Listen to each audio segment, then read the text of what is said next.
En ce lundi 15 janvier 2024, nous sommes réunis pour rendre hommage à Jean Katzbourg. Jean Katzbourg est né à Prague le 6 février 1927, dans une famille hongroise où il a vécu tranquillement avec ses parents Nico et Lily jusqu'au printemps 1937. Après l'entrée des troupes nazies dans la ville, il fuit les persécutions antisémites et se réfugie en France en avril 1939, pays des droits de l'homme où il pense être en sécurité. La famille Katzbourg est obligée de se faire recenser comme juifs à la mairie et leur papier d'identité porte désormais cette mention. Les Katzbourg vivent alors au 6 rue Céleste à Elbeuf. Sa mère Lily est sans profession et son père Nicolas tente de subvenir comme il peut aux besoins de la famille. Jean Katzbourg est lui inscrit au lycée Petit-Corneille d'Elbeuf, ancien nom du lycée Mauroy. D'abord en classe de 3e B, lors de l'année 1941-1942, puis en classe de seconde à la rentrée 1942. Au printemps 1942, Jean Katzbourg est contraint, comme les autres juifs de l'agglomération, de porter l'étoile jaune. En août 1942, la police française est venue à son domicile constater que la famille portait bien l'insigne. Cette année scolaire 1942, au lycée, a sans doute été difficile pour lui.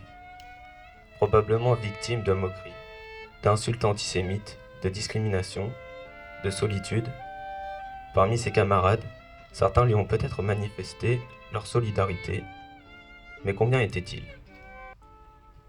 Il y a 81 ans, dans la nuit du 15 au 16 janvier 1943, alors qu'ils ont respecté toutes les obligations qui leur étaient faites, depuis leur arrivée en France, Jean Katzbourg est arrêté avec ses parents lors de la grande rafle des Juifs de l'agglomération rouennaise. Ils sont d'abord conduits à Rouen, puis à Drancy où ils sont internés. Le 2 septembre 1943, Jean, sa mère Lily, son père Nicolas sont déportés à Auschwitz. Là, ils y sont assassinés. Jean, alors âgé de 16 ans, et son père, âgé de 51 ans, sont probablement gazés à leur arrivée au camp. Lily est sélectionnée pour le travail forcé. Elle y est assassinée à Auschwitz le 7 décembre 1943. Le 16 janvier 2023, 80 ans jour pour jour après ton arrestation, nos camarades ont inauguré ce lieu destiné à perpétuer ta mémoire. Jean, les nazis ont voulu que tu disparaisses. Jean, les nazis ont voulu que tu sois oublié. Jean, nous n'oublierons pas.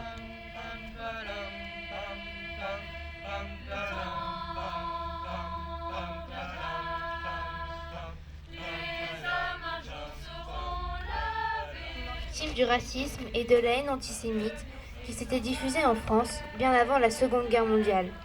L'écrivain Albert Cohen en apporte un témoignage brûlant dans cet extrait d'Ô vous frères humains, écrit à la fin de la Seconde Guerre mondiale et publié en 1972. Sous son regard bleu pâle et son index tendu qui me désignait, je transpirais et de panique, j'humectais mes lèvres. Toi, tu es un youpin, hein me dit le blond camelot au fil moustache que j'étais allé écouter avec foi et tendresse à la sortie du lycée. Tu es un sale youpin, hein. Je vois ça à ta gueule.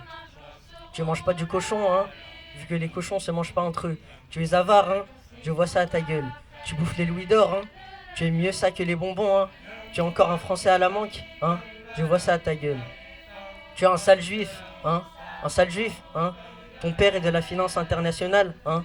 Tu viens manger le pain des Français, hein. Messieurs, dames, je vous présente un copain à Dreyfus, un petit youth. Certes, Jean Katzbourg et Albert Cohen ne se sont pas connus, mais ils ont tous deux été victimes de l'antisémitisme.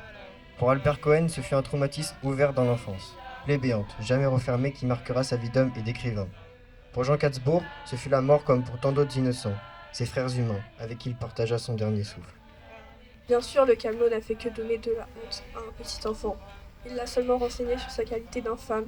Bien sûr, il l'a seulement convaincu du péché d'être né, péché qui mérite le soupçon et la haine, mais ce n'est tout de même pas mal d'apprendre à un doux petit enfant qu'il est maudit et de tordre à jamais son âme.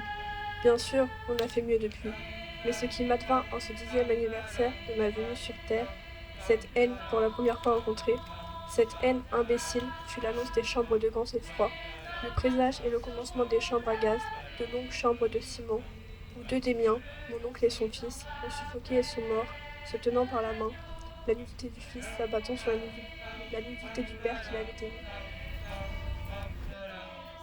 Jean Katzbourg, Albert Cohen et tellement d'autres ont été victimes de discours de haine, de discours racistes, de discours antisémites, de discours opposant les uns contre les autres et préparant, sans que l'on s'en aperçoive toujours, les crimes de demain. Aujourd'hui, en ce 15 janvier 2024, 81 ans après l'arrestation de la famille Katzbourg, nous n'oublions pas, nous n'oublierons pas. Bonjour à tous. Alors j'ai le privilège ce matin de conclure cette cérémonie d'hommage à Jean Katzbourg pour vous dire, jeunes gens, que habituellement, effectivement, je vais énoncer les personnes qui nous ont fait le plaisir d'être là. C'est nous qui sommes honorés d'être présents et d'avoir pu assister avec effectivement émotion à cette représentation musicale, ces chants, à ces témoignages que vous avez effectivement formulés sur le passé de Jean, sur les discours de haine qu'on peut entendre malheureusement encore de nos jours. Rappeler que ce qui est essentiel au jour d'aujourd'hui, c'est le devoir de mémoire. Et vous l'avez parfaitement honoré. Merci à vous.